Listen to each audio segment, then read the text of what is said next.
দেশের সর্বোচ্চ আদালত সুপ্রিম কোর্টের নির্দেশ থাকা সত্ত্বেও 25% ডিএ দিল না রাজ্য সরকার। আদালতের বেঁধে দেওয়া সময়সীমা শেষ হলেও 25% বকেয়া ডিএ দেওয়া সম্ভব নয়, তা কার্যত আদালতকে জানিয়ে দিয়েছে রাজ্য সরকার। আর এদিকে রাজ্যের সিদ্ধান্তে চরম ক্ষুব্ধ সরকারি কর্মচারী সংগঠনগুলি।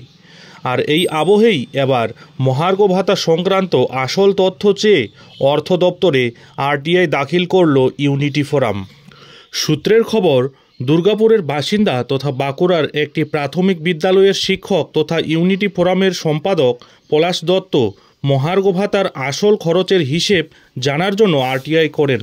তথ্য জানার অধিকার আইনের মাধ্যমে তার আবেদন করা চিঠিতে মূলত 5টি গুরুত্বপূর্ণ প্রশ্ন তুলে ধরেছেন।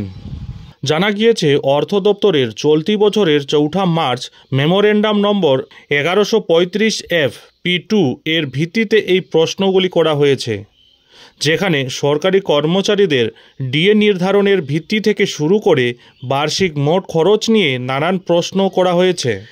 কি প্রশ্ন করা হয়েছে সেখানে? বিশেষ সূত্রে জানা গিয়েছে, আরটিআইয়ের এই আবেদনপত্রে পলাশ দত্ত জানতে চেয়েছেন যে প্রতিটি সরকারি বিভাগের জন্য মহার্ঘ ভাতা দিতে সরকারের ঠিক কত টাকা খরচ হচ্ছে।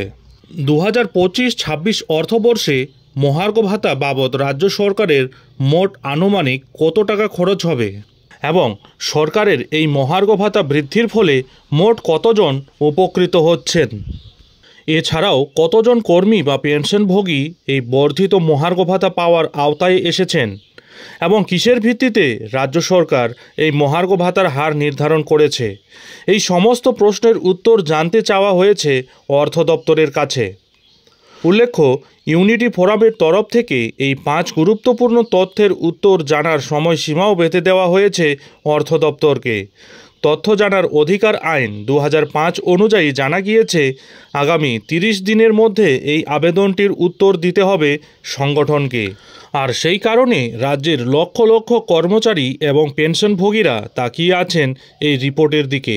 কারণ এই তথ্য একদিকে যেমন রাজ্যের আর্থিক অবস্থার চিহ্ন তুলে ধরবে, ঠিক তেমনই কর্মচারীদের ডিএ নিয়ে নানান প্রশ্নের জবাবও মিলবে। প্রসঙ্গত, কিছুদিন আগেই মহার্ঘ ভাতা নিয়ে সুপ্রিম কোর্টের সময়সীমা পেরিয়ে গেলে আরও 6 মাস সময় চাইতে রাজ্য সরকার শীর্ষ আদালতের কাছে আবেদন জানিয়েছিলেন। এই মুহূর্তে রাজ্যের কোষাগারে আর্থিক সংকট দেখা দিয়েছে, এই অজুহাতে আদালতে আবেদন জানানো হয়েছে রাজ্যের তরফে। রাজ্যের লক্ষ লক্ষ সরকারি কর্মচারীদের বকেয়া ডিএর 25% মেটানোর জন্য আরও সময়ের প্রয়োজন রয়েছে। আর তাতেই চরমভাবে ক্ষুব্ধ সরকারি কর্মচারীরা। এখন দেখার বিষয় হলো, ডিএ সংক্রান্ত এই সব প্রশ্নগুলির উত্তরে কি জানানো হয়।